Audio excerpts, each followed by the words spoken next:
The people of Ijuba never spoke of the river at night. It was said that when the full moon cast its silver glow upon the water, the spirits of the drowned would sing, luring the living into its depths. Adan had heard the stories all her life. The elders warned, if the river calls your name, do not answer. If you hear the song, cover your ears and run. But Adan was not one to fear myths. She had bathed in the river as a child, fished along its banks with her father, and washed clothes beside its gentle current. It was nothing more than water, she believed, until the night it called her name. She was returning from the market, the weight of a basket heavy on her head, when a voice drifted through the trees. Software melodic, haunting. Adan, Adan, come. She stopped, her heart hammering. The air was unnaturally still, the usual chopping of crickets and croaking of frogs replaced by silence. The voice came again, rising from the river like a whispered breeze. Adan, come home. Her mother's voice. Cold fear gripped her. Her mother had drowned in that river 6 years ago. Adan turned and ran. Breathless, she reached home, bolting the door behind her. Her grandmother, Mama Nkechi, looked up from the fire, her old eyes narrowing. You heard it, didn't you? Adan nodded, unable to speak. Mama Nkechi sighed. It is time you knew the truth. She reached for a calabash gourd and poured a dark liquid into a wooden cup. Drink. Adan hesitated. It will protect you, Mama Nkechi urged. With trembling hands, she drank. The taste was bitter, like crushed herbs and burnt leaves. A strange warmth spread through her body, and a vision flashed before her eyes. She saw her mother standing by the river, clad in a flowing white wrapper, beads around her ankles. A man in a red mask held her wrist, chanting in a language Adan did not understand. Her mother's face was wet with tears, her lips moving in silent prayer. Then screams, a struggle, a splash, the river swallowing her whole. The vision shattered.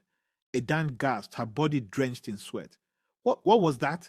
Mama Nkechi's voice was grave. Your mother was sacrificed. Adan's stomach twisted. Sacrificed? Mama Nkechi nodded. The river god, Eze Nwanyi, demands an offering every 7 years. The chief priest chooses a bride, someone marked from birth. Your mother was chosen. Adan's blood ran cold. And now the 7 years have passed. Mama Nkechi gripped her hand. And the river has chosen again. Adan's breath came in sharp gasps. No, it can't be me. But she already knew the truth. The river had called her name. That night, Adan did not sleep. Her mind raced. She could not simply wait for the river to claim her. She had to find a way to break the curse. Before dawn, she made her way to the shrine of Eze Nwanyi, deep in the forest. The ancient structure, covered in vines and moss, pulsed with an eerie energy. Inside, the air was thick with the scent of burning incense. At the altar stood the chief priest, Okonkwo, draped in red robes, his eyes black as night, locked onto hers. You should not be here, he murmured. I want to know why, Adan demanded. Why must the river take a bride? Okonkwo studied her. Then, in a voice heavy with old sorrow, he said, because long ago, a woman betrayed the river. He gestured to the carvings on the shrine walls. They depicted a beautiful maiden standing before the river god, a being with the body of a man, but the face of a serpent. She was meant to be his bride, but she loved another. On the night of the ritual, she fled, and the river raged, drowning half the village. Since then, Eze Nwanyi demands a bride every 7 years to appease his wrath.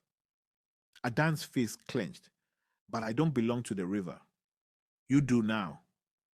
The priest stepped forward. Your mother's blood marked you. You cannot escape. But Adan refused to accept that. Then I will fight. Okonkwo smiled, though there was no warmth in it. Then you will die.